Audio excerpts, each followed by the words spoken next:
it out with y'all. Well, hey there, folks. Good to see ya. If you're new here, welcome. Glad you found your way in. My name's Cal. If you want the full backstory on who I am and what we're trying to build in this here shop, there's a watch this first video sitting right at the top of the playlist. Now, this video is part of our Walking Through It series, where we take all the tools and ideas we've been working on over in the Thinking Through It series out of the shed and get them a little dirty by working with some real-world stuff. If you haven't been following along over there, that's okay. We'll try to give you enough to work with. Just keep in mind that the Thinking Through It series is where you can go to learn more if you find yourself wondering just what in the hell we're talking about. Let's get to work. I want to start today by acknowledging something. Did you happen to notice as our intro played, we displayed a banner on the screen? Right up there on our channel banner, it says 3 things: AI voice, AI visuals, real message. I put that there on purpose because I think honesty about what we're doing here matters. The voice you're hearing right now is not my biological voice. It's an AI voice generator reading a script.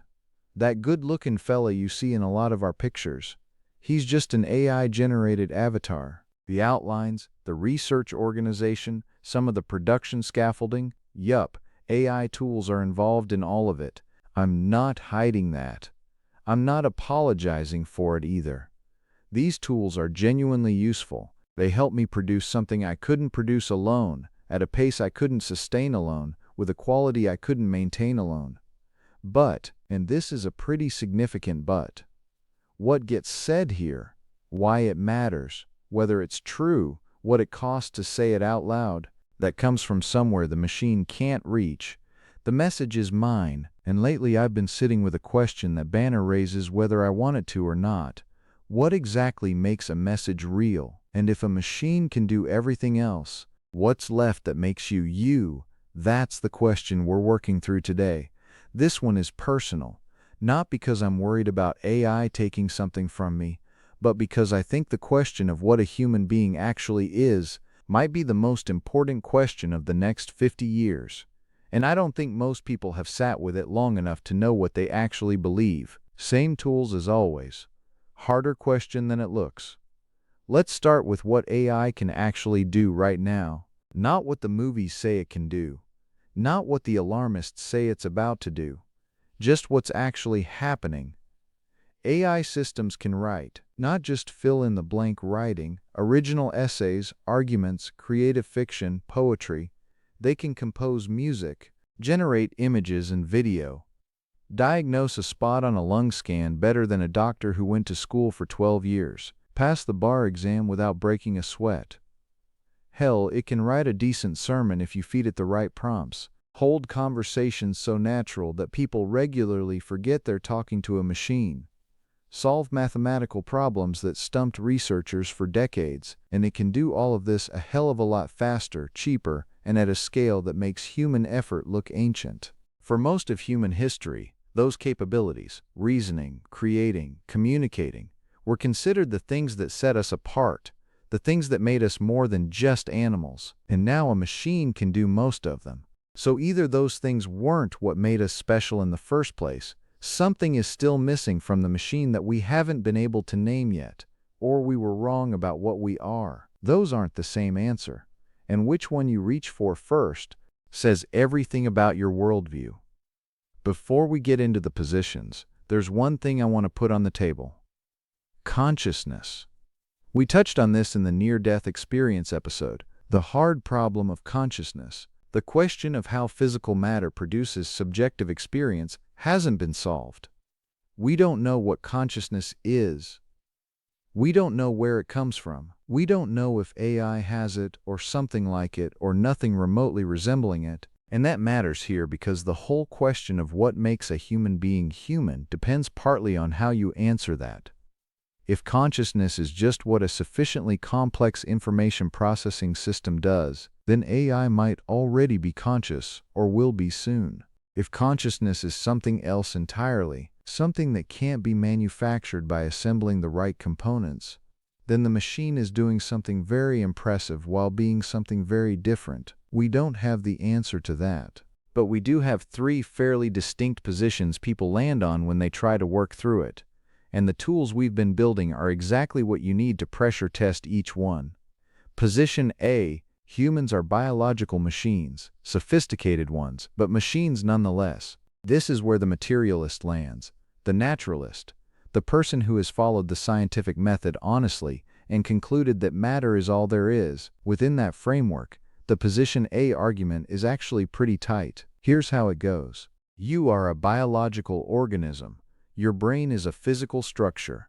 Neurons, synapses, electrochemical signals, your thoughts, your feelings, your sense of self, all of it is produced by that physical structure. Change the brain and you change the person. Damage the brain and you damage the person. The brain stops and the person stops. That's the evidence. Now, AI is also a physical structure. Silicon instead of carbon. Electrical signals instead of electrochemical ones. But the principle is the same. Complex physical processes producing outputs that look like thinking, feeling, and creating. The materialist says, if humans are just very sophisticated biological machines, then the fact that AI can do what humans do isn't a crisis. It's just confirmation. The worldview machinery underneath this is the same naturalism we've talked about before. Matter is all there is. Everything that happens, including everything a person is, has a physical explanation. The critical thinking tools doing the work here are Occam's razor and internal consistency. The naturalist says you already believe the brain produces consciousness. You already believe thinking is a physical process. So why should you be surprised when a different physical process produces similar results? The razor cuts toward the simpler explanation. There's nothing mysterious going on, just physics. Where does this position hold up? It's internally consistent. It doesn't require anything outside the physical order. It makes testable predictions. And quite honestly, it takes the science seriously in a way that deserves respect. But where does it strain? Right here. There's a hidden leap in the materialist's argument that doesn't get examined often enough. The materialist looks at AI mimicking human reasoning and says, see, humans are just machines. But that's a logical problem. You ever spend much time around a parrot? Some of those little buggers can hold up what sounds like a perfectly coherent conversation. Right words, right context, right tone of voice. You'd swear there was something actually going on in that little birdie brain. There isn't. My high takes, right tone of voice. You'd swear there was something actually going on in that little birdie brain. There isn't. The only thing actually going on in that bird's head is a vague awareness of where the food dish is and a fascination with the goofy sounds these hairless monkey-looking fools make. The sounds are real. The understanding behind them is completely absent. Now that's not an insult to parrots. They're doing exactly what parrots do. But nobody looks at a parrot producing human-sounding sentences and concludes that parrots are people. We understand intuitively that mimicking the output of a thing is not the same as being the thing, and yet somehow when AI produces outputs that look like human reasoning, the materialist makes the same leap. Just dressed up in fancier language. The quiet assumption underneath it needs to be examined. They're assuming that mimicry of a function is identity of essence. That's not a scientific conclusion. That's a philosophical commitment dressed up as one. And then there's the moral weight problem. If humans are just machines, then nothing we do actually matters, not in any way that goes beyond preference and survival. You can't get genuine moral weight out of a purely physical system. You can get behavior that looks like morality. You can get social agreements that function like ethics, but you can't get the thing underneath. The reason something is actually wrong rather than just inconvenient or unpopular. The materialist who looks at a child being abused and says that is evil is borrowing from a bank account they don't have a dime in. Because if their worldview is right, that abuse isn't evil, it's just physics, one cluster of matter dominating another cluster of matter. But they don't live like that. They get pissed off. They demand justice, which means their gut knows deep down that their philosophy is horsepucky. This is the problem we pointed at in the very first Thinking Through It episode. If your deepest beliefs about reality say there's no one home in the universe except matter, then your outrage at injustice is just electrochemical signals reacting to other electrochemical signals. And most materialists live like that's not true. So, that's the crack. The AI question makes it wider. If a machine can do everything a human can do, humans are just glorified machines.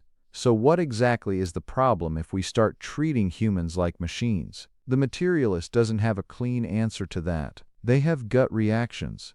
They have social conventions. But they don't have a reason. Position B, there's something in a human being that can't be replicated or built.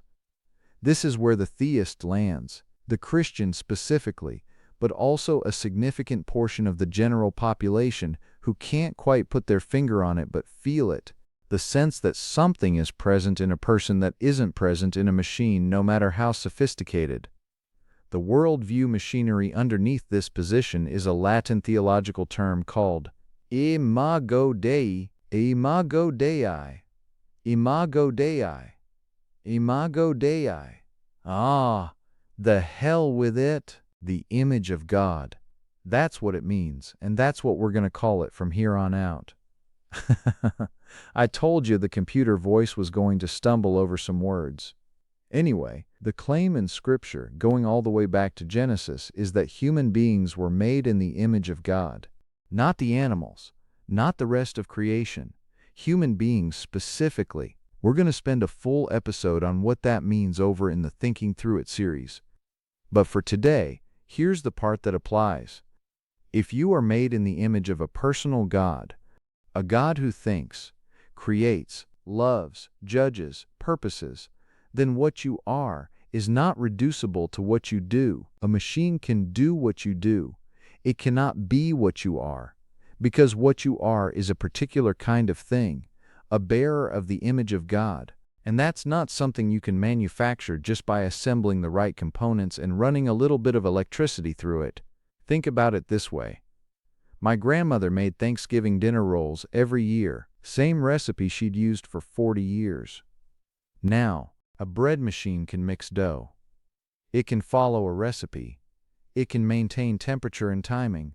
And the rolls that come out will be fine, fluffy, golden brown. Probably didn't get burnt on the bottom because someone forgot to set the damn kitchen timer again, if we're being completely honest.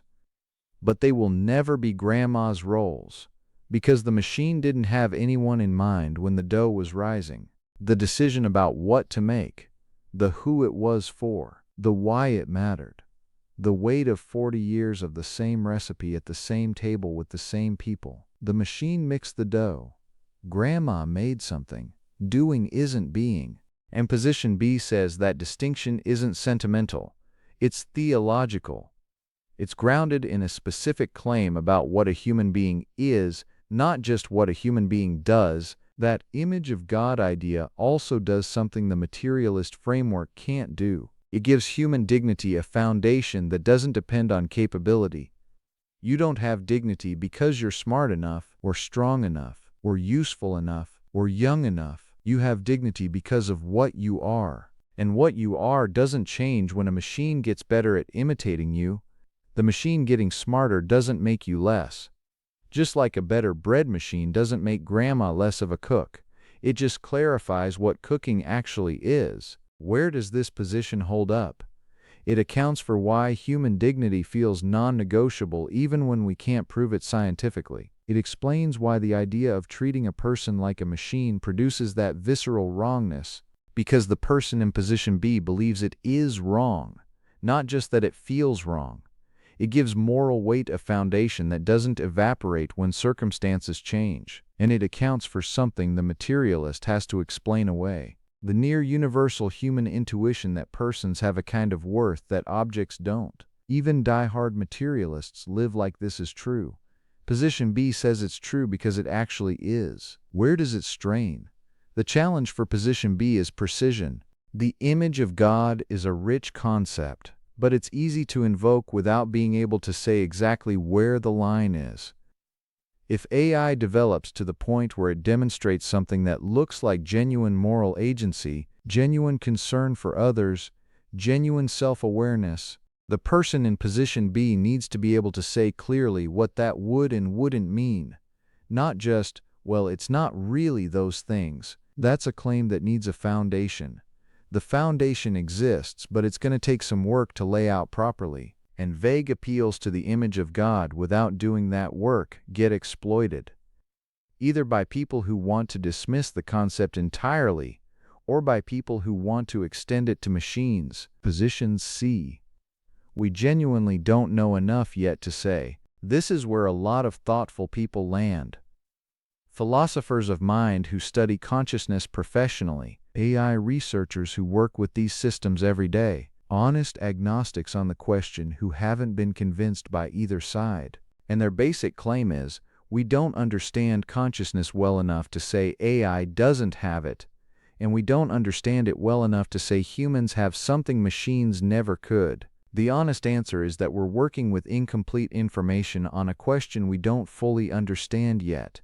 And that's a legitimate place to stand. The worldview machinery here is epistemic humility, the conviction that intellectual honesty sometimes means saying, I don't know. The critical thinking tool is the burden of proof. Position C says, the burden is on both sides to prove their claim. The materialist hasn't proven consciousness is purely physical. The theist hasn't proven the image of God idea in a way that settles the question about AI. Until one side clears that bar, we wait. Where does this position hold up? It's genuinely honest about what we don't know.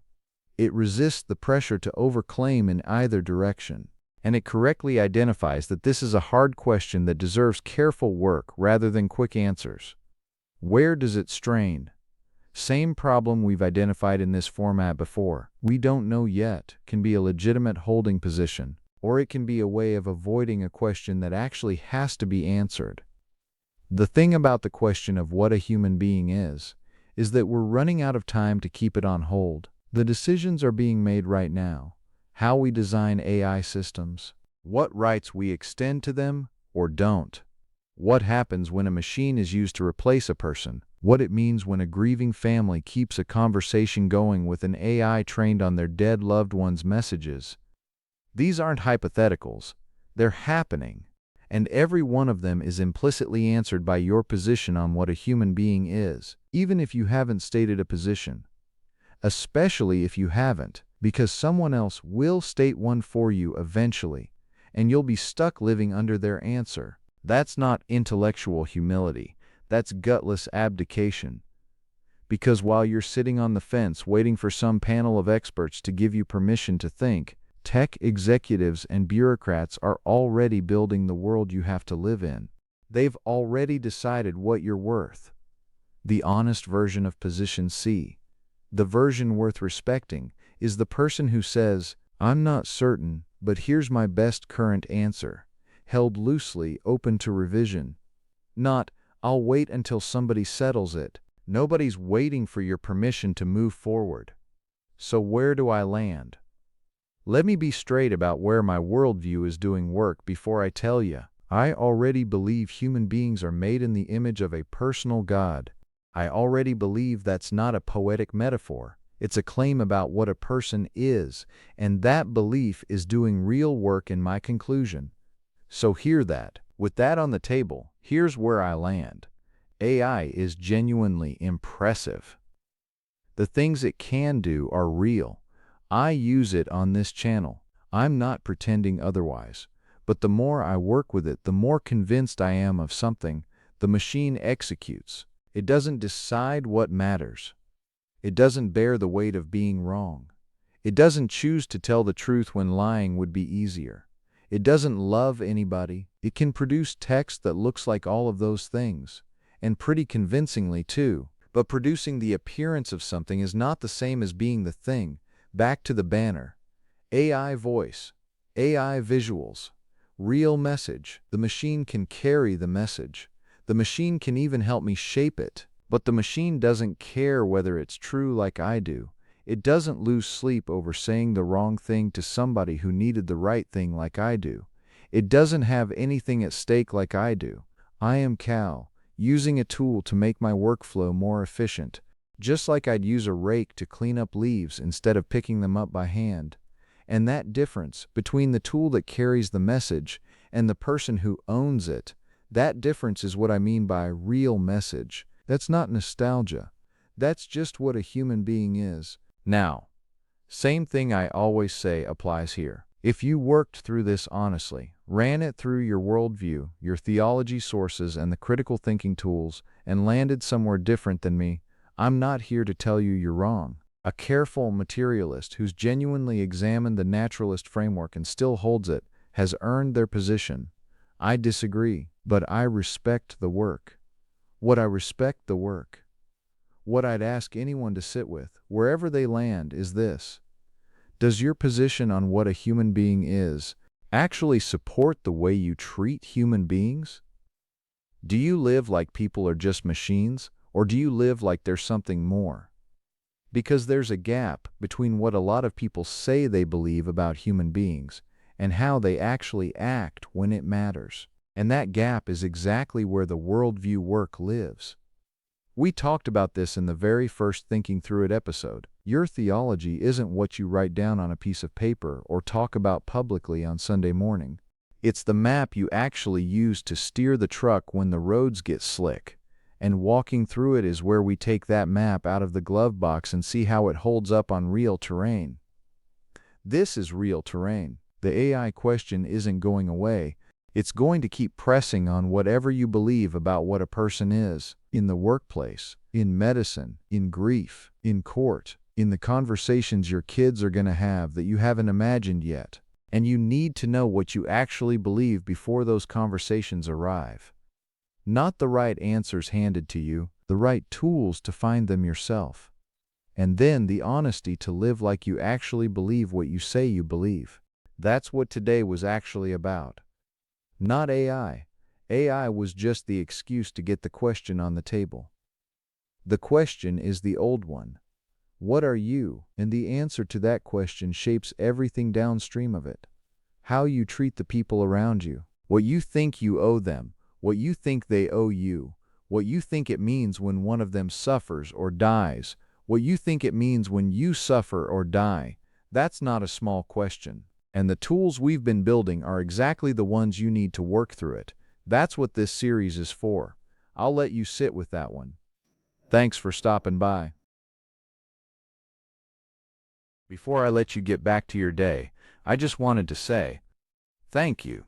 It really means a lot to me that you'd take the time to sit here and listen to my yapping. Time is the only thing they're not making any more of. So thank you for spending a little bit of yours with me. Do me a favor, would ya? Do the YouTube dance, hit the thumb, the subscribe button, and the little bell. It'll really help us out. And leave me a comment. Tell me what you liked, what you didn't like, what you want us to go over. Hell, tell me what you're having for dinner if you want. I want to get to know ya. I'll see you next time. Until then, take care. I don't have all the answers, never claimed to know it all. Just an old farm kid still learning, working it out with y'all.